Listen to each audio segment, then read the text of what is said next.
마가복음 4장 26절에서 29절입니다.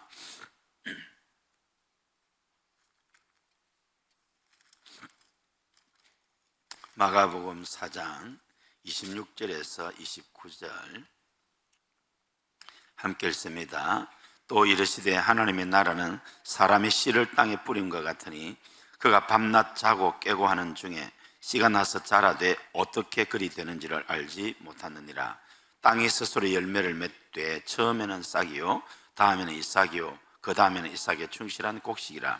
열매가 익으면 곧 낫을 되나니 이는 추수 때가 이르렀음이라. 아멘. 계속해서 천국 비유 우리 같이 말씀을 보겠습니다. 또 반복해서 천국 비유가 뭔가 다시 이렇게 여러분들에게 설명하겠습니다. 천국 비유는요, 킹덤 커널이라고 말합니다. 이 커넬은요, 이 옥수수 알갱이 그것을 말하는 거예요. 옥수수 알갱이 하나 가지고는 옥수수 전체를 볼 수가 없습니다. 알갱이 하나하나 맞추면은 나중에 옥수수 전체 모양을 우리가 알 수 있듯이 이 천국 비유를 왜 주님이 우리에게 주셨는가? 천국 비유는요, 하나님 나라가 어떻게 확장돼 나가고 있는지 그것을 우리에게 보여주신 거예요. 그래서 이 천국 비유는 하나 가지고는 우리가 다 알 수가 없고 비유가 많이 있는데 그 비유를요, 우리가 마치 퍼즐을 맞춰 나가듯이 한 조각 한 조각 맞춰 나가면요, 나중에 전체 그림을 볼 수 있지 않습니까? 아, 하나님 나라가 이러한 원리를 통해서 확장돼 나가는 거구나, 이것을 우리가 알 수가 있어요. 그래서 이 천국 비유를 다 공부를 하고 잘 여러분 이렇게 적용을 하게 되면은 하나님 나라가 여러분들을 통해서 힘차게 확장돼 나가는 것을 볼 수 있습니다.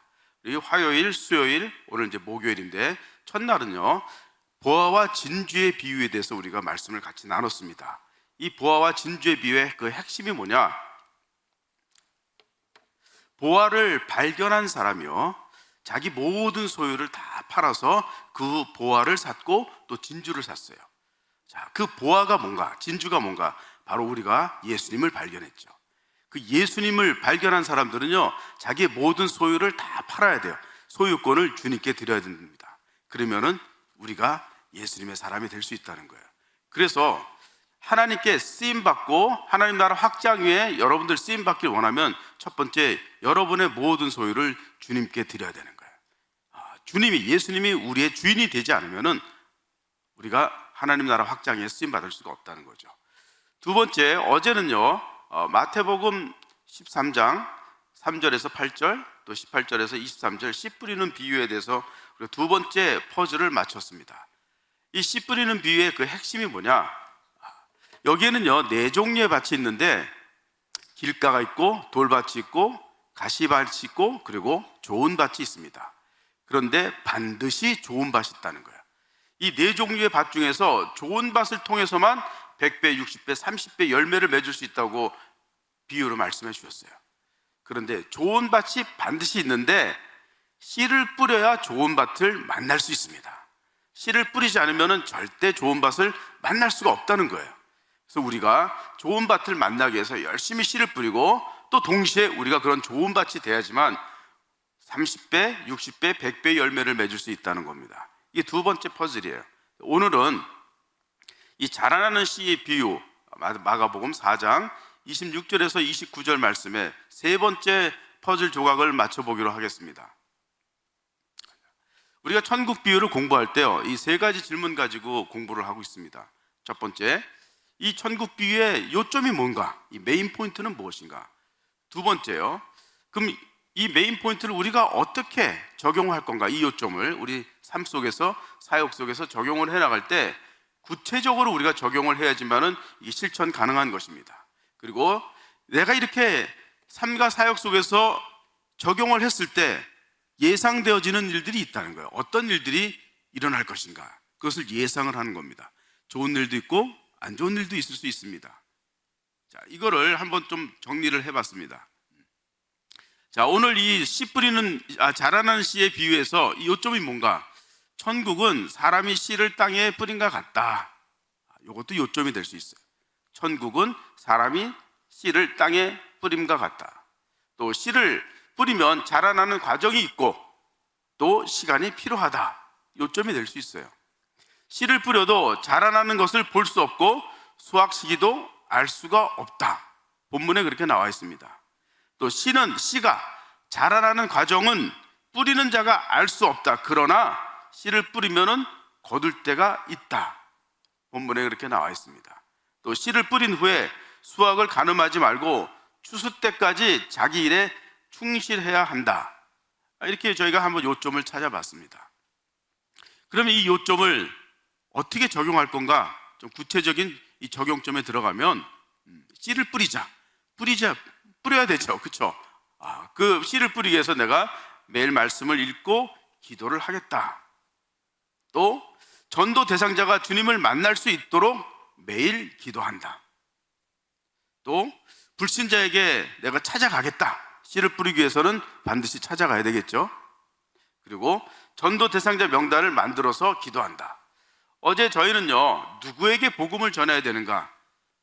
오이코스라고 가족과 친척, 친구와 직장 동료, 또 아는 사람, 이웃, 지인들에게 복음을 전할 수 있는 그런 어떤 타겟 피플들을 잘 정해서 누구에게 복음을 전해야 되는가, 이 전도 대상자 명단을 만들어 복음을 전하는 그런 것들을 배웠습니다. 그래서 우리 전도 대상자 명단을 만들어서 매일 기도하는 거예요. 또 씨를 효과적으로 뿌리는 전도 방법을 내가 배우겠다. 우리 지금 계속 그거 하고 있습니다. 전도배가 전략 훈련을 통해서 효과적으로 전도하는 방법들을 지금 계속 같이 나누고 있습니다. 또 추수를 기대하며 내가 인내를 해야겠다. 이게 이제 적용점에 들어갔습니다. 그래서 이렇게 했는데 적용을 했는데 그러면 어떤 일이 일어날까 한번 살펴보겠습니다. 씨를 뿌렸으니까 추수가 기대가 되지 않습니까? 본문에는요, 추수 때가 있다고 얘기했습니다. 추수를 기대하는 거예요. 그리고 열매가 있을 것이다. 씨를 뿌렸으니까 반드시 열매가 있지 않겠습니까? 또 구원받은 자가 또 나올 것이다. 네, 그렇죠. 또 추수의 기쁨이 있기 때문에 너무 좋은 거예요. 그리고 또 부담이 적죠. 오늘 말씀해 보면 왜 부담이 적은가 나와 있습니다. 그걸 요 끝나고 나서 좀 구체적으로 설명하겠습니다. 그리고 낙심할 필요가 없다. 그렇죠. 내가 할 일이 있고 또 하나님이 하시는 일이 있으니까 내가 할 일만 충실히 하면은 낙심할 필요 없습니다. 또 영혼의 성장 과정을 볼 수가 있을 것이다. 또 주님과 동행하는 삶이 될 것이다. 또 성령님의 능력을 내가 체험할 것이다. 이런 좋은 일들을 예상할 수 있습니다. 그럼 안 좋은 일은 어떤 일인가? 씨를 뿌렸을 때 안 좋은 일, 열매가 상할 수도 있다. 왜 열매가 상할까요? 씨를 뿌리고 기다려야 되는데 이 싹이 나오고 이삭으로 자라야 되는데 이 싹이 안 나와. 그럼 땅을 파헤쳐 봅니다. 그럼 결국에 싹이 나올 수가 없는 거죠. 또 뺏길 수 있다. 그리고 실망이 생길 수 있다. 거절당할 수 있다. 관계가 소홀해질 수도 있다. 용기가 필요하다. 이런 것들이 이제 안 좋은 일이 생길 수 있는데 그런데 이 좋은 일, 안 좋은 일은 다 결국에는요, 우리 예수님 안에서 다 좋은 일입니다. 내가 주님을 위해서 함께 기쁨도 누리고 또 감사도 하고 또 주님을 위해서 내가 헌신을 할 수 있는 것. 그래서 헌신 속에서는 항상 내 수고가 따르게 되어 있는 거 아니겠습니까? 그 수고를 보면은요, 이런 일들 안 좋은 일이라고 하지만은 결국에는 그 모든 게 다 승화돼서 주님께 감사하는 일이 되는 거죠. 이렇게 해서 하나님 나라가 이제 확장돼 나가는 것을 볼 수가 있습니다. 자, 오늘 이 씨 뿌리는 비유에 뭐 또 속이 답답할 수 있고 월권행이라고 할 수도 있는데, 자, 씨 뿌리는 비유에 보면 자라나는 씨에 배우면은요, 여기에 이게 단어들이 나와 있습니다. 단어. 처음에 씨가 나옵니다. 그 다음에 사람이 나오고 또 땅이 나오고 또 싹이 나오고 또 이삭이 나오고 또 곡식이 나옵니다. 그리고 추수라는 이 중요한 단어들을 이렇게 열거해 봤습니다. 그래서 씨는요, 복음이라고 할 수 있고 또 생명이라고 할 수 있어요. 그리고 땅은요, 땅은 스스로 열매를 맺는다고 본문에 나와 있습니다. 여기서 사람의 역할이 있고요, 하나님의 역할이 있는 것을 우리가 발견할 수가 있어요. 그럼 사람의 역할이 무엇인가? 사람의 역할, 우리가 해야 될 일이 있습니다. 여기 농부라고 얘기했지만 우리가 농부라고 하면은 이 농부인 우리가 어떤 일을 해야 되는가? 첫 번째, 씨를 땅에 뿌려야 합니다. 씨를 땅에 뿌려야 씨와 땅을 맺게 해주는 역할을 누가 하냐?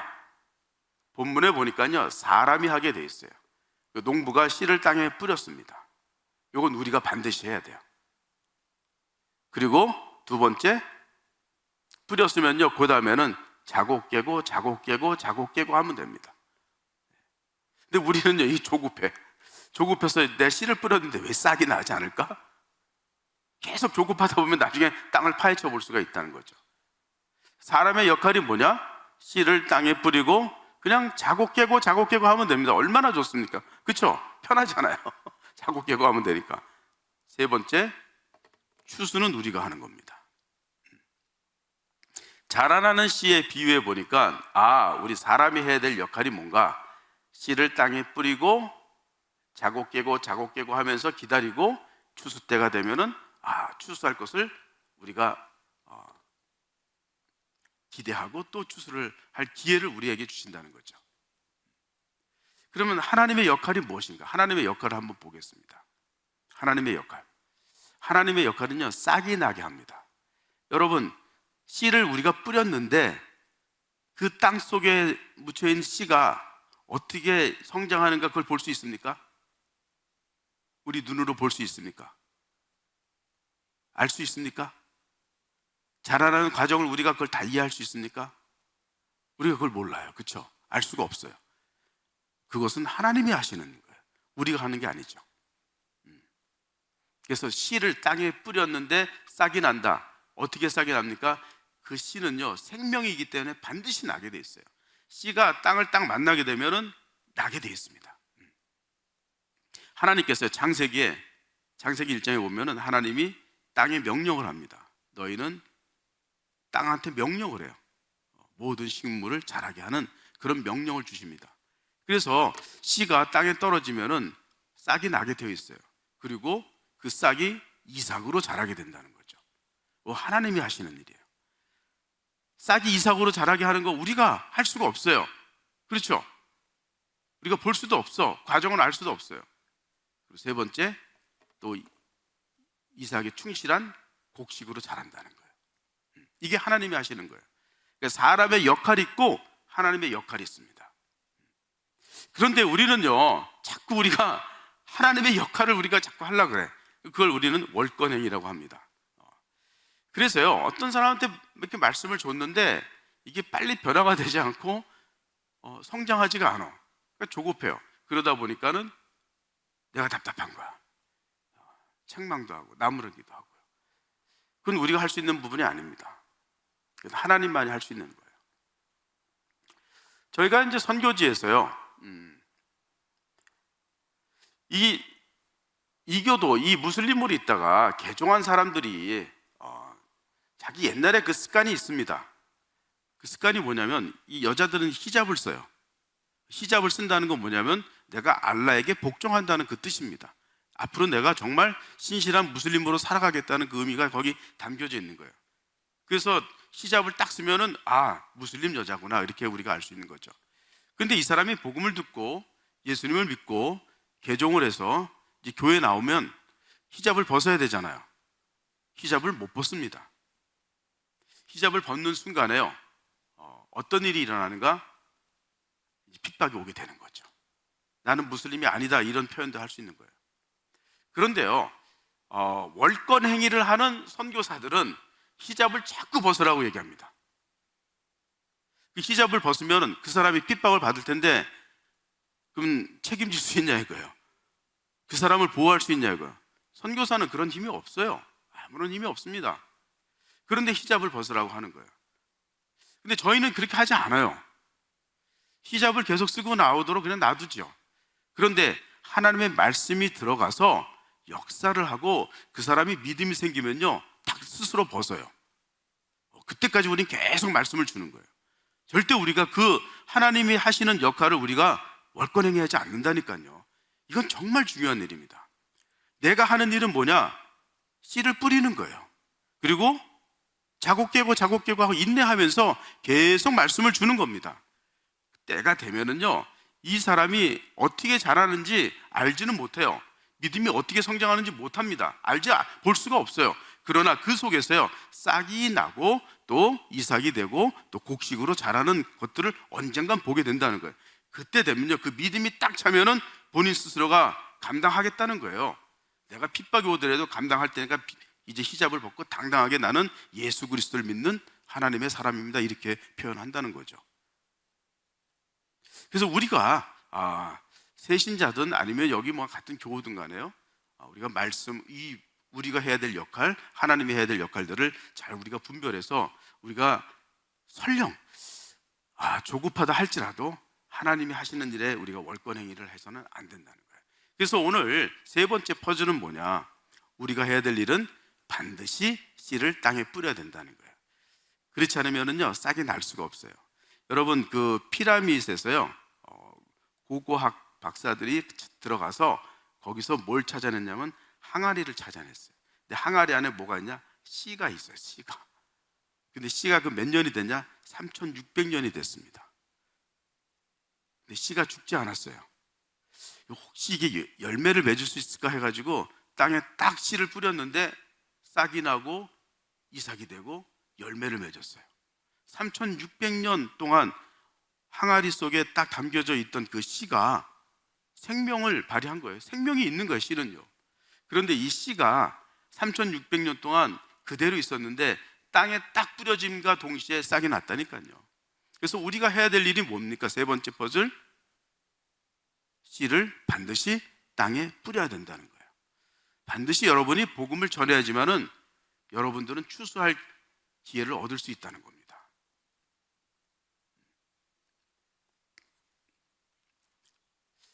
자, 자라나는 씨의 핵심은 뭐냐? 자라나는 씨 비유의 핵심은 사람의 역할과 하나님의 역할이 다르다는 거죠.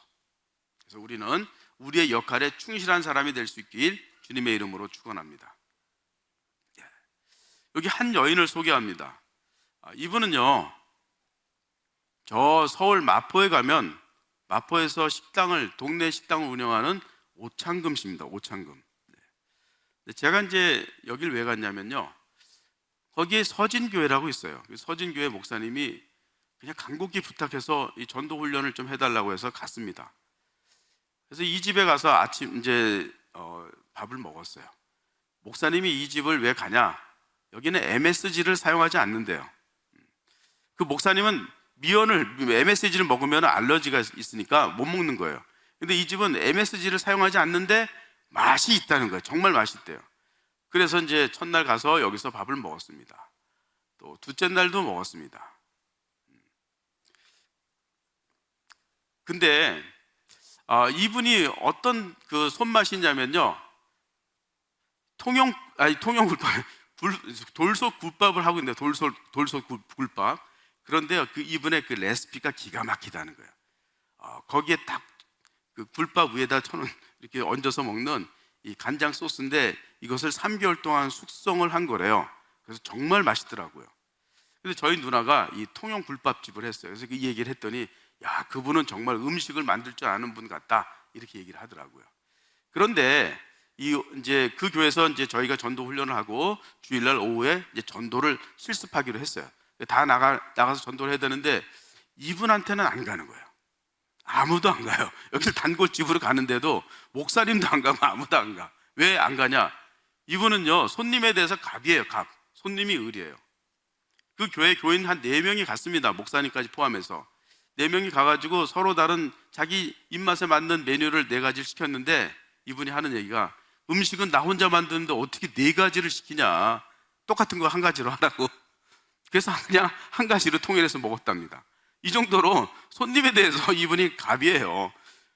그리고 좀 이렇게 말하는 게 좀 이렇게 퉁명스럽고 하니까 겁을 내는 거죠. 그래서 이 오창금 씨한테는 아무도 안 가는 거예요. 저희 부부가 이분한테 찾아가서 복음을 전하기로 했습니다. 그래서 갔어요. 주일날인데 그날은 영업을 하지 않아요. 근데 마침 문을 열었어요. 저희가 딱 들어왔더니 오늘 영업하지 않아요. 그래서 저희가 알고 있습니다. 그랬더니 이분도 약간 눈치를 챈 것 같아요. 잠깐 우리 사장님하고 얘기하려고 저희가 왔습니다. 그랬더니 무슨 일 때문에 왔냐 그래서 뭐 잠깐 얘기하려고 왔다고 그렇게 얘기를 했어요.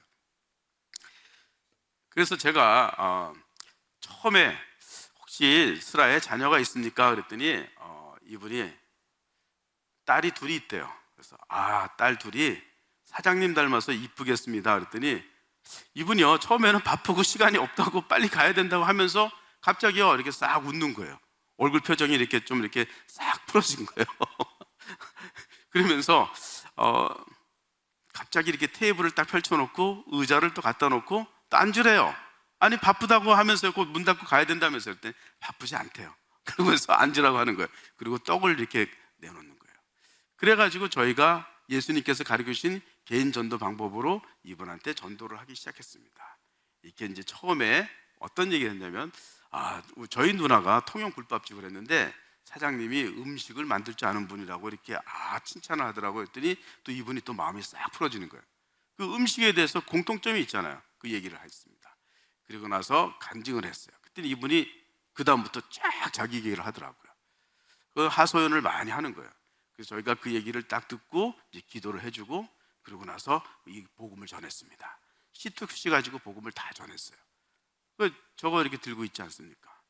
그랬더니 이분이요 그냥 다 들어요. 한 10몇 분간 C2C 복음을 쭉 다 들으면서 그 다음부터 하는 얘기가 내가 예수님을 믿겠다고 얘기를 합니다. 그래서 영접 기도를 하십시오. 그랬더니 근데 영접 기도는 지금 당장 할 수 없대요. 왜 그렇습니까? 했더니 우리 집 단골로 오는 교회들이 많다는 거예요. 영접 기도하면 내가 교회를 가야 되는데 어느 교회를 가야 될지 고민이 된다는 거죠. 그래서 괜찮습니다. 사장님의 그 영혼 구원에 대해서 저희가 한 거니까 예수님을 영접하지 않아도 꼭 예수님 믿고 살아가야 됩니다. 이제 그렇게 얘기를 했어요. 그러고 나서 교회 돌아가서 보고를 했더니요 교인들이 다 놀라는 거예요. 아니 그 사람이 복음을 들었냐 이거예요. 야 복음을 듣고 예수님을 믿겠다 했냐 이거예요. 그랬으면 우리도 거기 따라가서 복음 전하는 현장에서 한번 그걸 볼 걸 후회한다는 거죠. 그래서요 저희가 얘기했어요. 이분 계속 찾아가서 계속 말씀을 주고 싹이 나고 이삭이 나고 또 이삭에 충실한 곡식이 될 때까지 계속해서 관심을 갖고 케어를 해주시길 바랍니다. 이렇게 해가지고 이 오창금 씨가 복음을 듣고 예수님을 믿겠다고 고백을 했습니다. 씨를 땅에 뿌리지 않으면요 이런 고백을 우리가 들을 수가 없는 거예요. 그렇지 않습니까? 두 번째요. 요거는 저희가 터키 이스탄불에 가서 경험한 거예요. 저분이 누구냐면요. 저분이 71년 동안 무슬림으로 살아온 사람입니다. 저 의자에 앉아 있는 분이요. 그리고 이렇게 포옹하고 있는 분 있죠. 체크무늬 그 남방을 입고 있는 분인데 그분이 아들이에요. 그런데 저 아버지가 25년 전에 자기 엄마와 자기와 또 자기 형제들을 버리고 다른 여자하고 눈이 맞아가서 먼 나라로 먼 지방으로 도망갔어요. 그래서 가정이 상당히 어렵게 됐습니다. 너무 힘들고 어려우니까 그 아들 속에 분노가 생긴 거예요. 당신은 내 아버지가 아니다. 앞으로 나는 당신 생각지도 않고 단절하고 살겠다 해서 25년 동안 아버지하고 단절하고 살았어요. 그런데 저 아들이 예수님을 믿게 된 거예요. 예수님을 믿으면서 나중에 아버지를 용서하게 됐습니다. 그래서 아버지를 불렀어요. 이스탄불로 오라고. 그게 득달같이 오게 된 거예요. 25년 만에 만난 거예요. 근데 마침 저희가 거기 있었거든요. 거기서 우리가 훈련하면서 있었는데 저기 터키에서 선교하는 선교사님이 저분이 오니까 복음을 전해달라고 하는 거예요. 그래서 애니들이 가지고 저분한테 복음을 전했습니다. 그런데 저분이 하는 얘기가 내가 71년 동안 무슬림으로 살아왔는데 어떻게 내가 예수를 믿을 수 있겠냐 이런 얘기를 하는 거예요. 그래서 저분은 한 사람이고 이제 우리 믿는 사람들이 지금 저기 6명이 있었습니다. 우리 6명이 계속 간증을 했어요. 내가 어떻게 해서 예수님을 만났는가. 거기 현지 교인들도 간증하고 저도 간증하고 또 저 선교사님도 간증하고 계속 간증하다 보니까 이분이요 마음의 문을 열기 시작했습니다. 그러면서 영접 기도를 하겠다는 거예요. 영접 기도를 하는데요 어디서 막히냐. 그 나라 언어로요 예수를 이사라고 그럽니다. 이사. 그 다음에 그리스도를 메시라고 그래요. 그러니까 이사 메시 하면은 예수 그리스도라는 말이에요. 그런데 예수 그리스도 이사 메시라고 하니까 이분이요 이사만 하고 메시는 안 해요. 여러분, 무슬림들은요, 예수님을 믿어요. 근데 예수님을 어떻게 믿냐? 한 명의 선지자로 믿고 있어요. 그래서 꾸란에도 예수님이 있습니다. 선지자로 있어요. 근데 예수님을 그리스도라고 믿지 않아요. 하나님으로 믿지 않습니다. 그냥 단순히 한 인간, 한 선지자라고 믿고 있는 거죠. 그러니까 이 사람이요, 이사 메시라고 이렇게 우리가 하라고 하는데 이사만 해요. 메시를 안 하는 거예요. 7번이나 그러는 거예요. 7번요. 그러고 나서 8번째 이사 메시라고 고백을 하는 순간에 이분이요, 상당히 온유해지는 거예요. 그 다음부터는 기도를 잘 따라서 하더라고요. 그래서 예수님을 영접을 했습니다. 그러고 나서 아들이 울면서 아버지를 포옹하고 있는 거예요. 씨를 땅에 뿌리지 않으면 우리는요, 저런 정말 거룩한 장면을 볼 수가 없어요. 아버지 아들과 포옹하는 장면. 25년 동안 아버지의 철천지 원수같이 그렇게 이 분노를 풀지 못하고 살아왔던 아들이요, 예수님을 만나서 아버지를 용서하고 또 그 아버지에게 복음을 듣게 하는, 만약에 우리가 씨를 땅에 뿌리지 않았으면 저런 장면을 볼 수 있겠습니까? 저런 감동적인 장면을 우리가 볼 수가 없어요. 그렇죠? 세 번째 간증인데요, 요거는 이제 인도네시아에서 있었던 일입니다. 저하고 동역하고 있는 선교사님이에요. 지금 저분이 이제 복음 전하는 분인데, 인도네시아 수마트라 섬에 가면은 메단이라는 큰 도시가 있어요. 그 메단에서 한 1시간 떨어진 곳에 인도네시아 현지인 교회가 있는데, 그 현지인 교회에서 저한테 훈련 요청이 왔습니다. 근데 그때 제가 이제 뭐 바빠서 갈 수가 없어가지고 제 동역자를 보냈어요. 저분은 인도네시아에서 선교하시는 분이에요. 저분이 가서 현지인들 훈련을 했습니다. 그리고 자기 사역지로 돌아가려고 했는데 그 교회에서요, 매달 딱 1회 금요일에 한 번 특별한 집회를 합니다. 어떤 집회를 하냐면 은사 집회를 해요. 왜 하냐? 그 교회 목사님이요, 죽었어요. 그런데 다시 살아났습니다. 정말 죽었는데 살아났어요. 예수님이 살려주셨어요. 근데 이 사람이 살아나면서 이 신유의 은사를 받게 된 거예요. 그래서 그 목사님이 한 달에 한 번씩 신유 집회를 하는 거예요, 그 교회에서요. 그런데 그거를 보고 오려고 저 선교사님이 훈련 마치고 그 다음날 신유 집회 참석을 했는데 저 사람이 온 거예요. 그리고 어린아이는요, 저분의 아들입니다.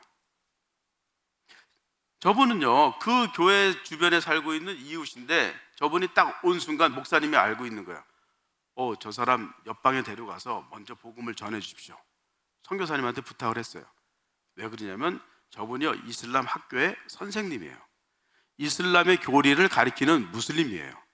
그런데 저 무슬림이 아들을 데리고 그 교회 신유 집회에 온 거예요. 선교사님이 왜 왔냐고 딱 물어봤더니 저분이 하는 얘기가, 자기 아들이 말을 못하는 벙어리인데 내가 소문을 들었는데 여기 교회에서 병을 고친다는 그런 소문을 들었다는 거예요. 그래서 아들 말 좀 할 수 있게끔, 치료받을 수 있게끔 해서 이렇게 왔다는 거죠. 여러분, 무슬림 학교의 선생님, 이슬람의 교리를 가리키는 사람입니다. 부모의 마음은 똑같은 거 아니겠습니까? 그렇죠. 알라한테 본인이 기도했겠죠. 그 알라가 고쳐주지 못하잖아요. 그런데 이 기독교의 하나님은 그것을 고쳐주신다는 그런 얘기를 들었다는 거죠. 그래서 온 거예요. 그래서 우리 선교사님이 뭐라고 했냐면, 내가 당신 아들을 위해서 기도해 줄 수 있습니다. 그런데 내가 기도하는 것보다 당신이 직접 아들을 위해서 기도하면 얼마나 더 간절히 기도할 수 있겠습니까? 당신이 직접 하는 게 더 효과가 있지 않겠습니까? 그럼 이치에 맞는 거죠. 그렇죠? 그런데 당신이 아들을 위해서 기도하려면 먼저 복음을 듣고 예수님을 믿어야지만 됩니다. 예수님을 믿고 예수님의 이름으로 기도를 하면 예수님이 반드시 당신의 소원을 들어줄 것입니다. 주님을 영접하셔야 됩니다. 그렇게 해가지고 에리트리로 복음을 전했어요. 그랬더니 저분이요, 예수님을 영접했습니다. 왜 영접합니까? 아들의 병을 고쳐주기 위해서. 그러고 나서 우리 선교사님은 이제 떠났어요. 신유 집회도 마치고. 근데 이틀 후에 연락이 왔는데 우리 애가 말을 하기 시작했다는 거예요. 지금도 하나님의 역사는 계속 일어나고 있는 거예요. 벙어린 아이가 뭐 갑자기 막 유창하게 나오진 않지만은 어눌하지만 말을 하기 시작했다는 거예요. 그러고 나서 한 달 후에 또 신유 집회가 있었잖아요. 저 사람이요, 무슬림 친구 12명을 데려온 거예요. 그 교회에. 그때는 뭐 선교사가 없으니까 누가 합니까? 당연히 목사님이 이제 복음을 전해야죠. 그 목사님이 먼저 그 12명한테 우리한테 배운 그 내용대로 그대로 복음을 전해서 12명이 다 예수님을 영접을 했어요.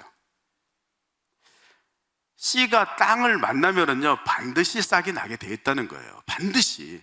그 싹은 또 이삭으로 자라고 또 그 이삭은 또 곡식으로 자라게 돼 있습니다. 그러면 추수는 누가 하냐? 우리가 하는 거죠. 우리는요, 단지 씨를 뿌리기만 하면 되는 거예요. 여러분, 씨를 뿌리면은요, 반드시 이런 역사가 일어난다니까요. 우리 삶 속에서 또 우리 사역의 현장 속에서 이런 놀라운 역사들을 우리가 볼 수 있고 우리가 경험할 수 있고 이게 우리의 간증이 되는 거예요. 간증이요. 이 모든 게 저의 간증입니다. 그래서 살아계신 하나님을 정말 우리가 더 따르게 되고 내가 몸으로 느끼고 마음으로 느끼고 영원히 다 살아계신 하나님을 느낄 수 있다는 거죠. 어느 때 느낄 수 있냐? 씨를 땅에 뿌릴 때, 그때 일어납니다. 그리고 여러분 기다리시면 돼요. 자고 깨고 하면은 반드시 자라게 돼 있다는 거예요. 왜? 그 씨는 생명이 있기 때문에 그렇습니다. 그 생명이 뭡니까? 바로 복음이에요. 자, 세 번째 퍼즐을 우리는 맞췄습니다. 주님께 나의 모든 것을 드린 사람, 완전히 헌신된 사람, 그 사람을 통해서 하나님께서 하나님 나라를 확장시켜 나갑니다. 하나님 나라 확장시킬 때 네 종류의 밭이 있는데 이 좋은 땅을 통해서 100배, 60배, 30배 열매를 맺는다고 합니다. 좋은 땅은 반드시 있다는 거예요. 아무리 지금 사람들이 교회에 멀어지고 복음에 멀어진다 할지라도 하나님께서 예비하신 좋은 땅이 반드시 있어요. 그런데 그 좋은 땅은 씨를 뿌려야지만은 만날 수 있다는 거예요. 그 씨를 뿌리면은요, 반드시 그 싹이 나게 돼 있다는 거예요. 그 싹은 바로 우리가 조금 전에 오창금 씨가 예수님을 믿겠다고 고백한 것처럼, 또 71년을 무슬림으로 살아온 그 터키의 무슬림 신자가 주님이 이제는 예수님이 나의 주님이시오, 하나님이시오, 천국으로 인도하는 나의 유일하신 구원자이심을 믿겠습니다, 이렇게 고백하면서 아들과 포옹하는 감동적인 그 장면을 우리가 볼 수 있다는 거예요. 또 이렇게 벙어리 아들이 고침받는 것을 원해서 이렇게 교회에 데리고 와서 직접 복음을 듣고 영접하고 자기 아들을 위해서 간절히 기도하지 않았습니까? 예수님이요, 소경의 눈을 뜨게 하지 않았습니까? 예수님이요, 거라사에 귀신 들린 사람을 고쳐주지 않았습니까? 이런 역사가 그때뿐만 아니라 지금도 일어나고 있는 것을 우리가 현장에서 보는 거예요. 언제 보냐? 씨를 땅에 뿌릴 때 볼 수 있다는 거죠. 네. 자, 여러분, 이제 이렇게 세 개의 퍼즐을 맞췄는데 조금 더 퍼즐을 맞추는 그런 시간을 가졌으면 좋겠습니다. 그러나 이제 이 세 개 가지고 여러분 열심히 다음 우리가 또 만날 그때까지 열심히 여러분들 삶 속에서 하나님을 경험하시길 주님의 이름으로 축원합니다.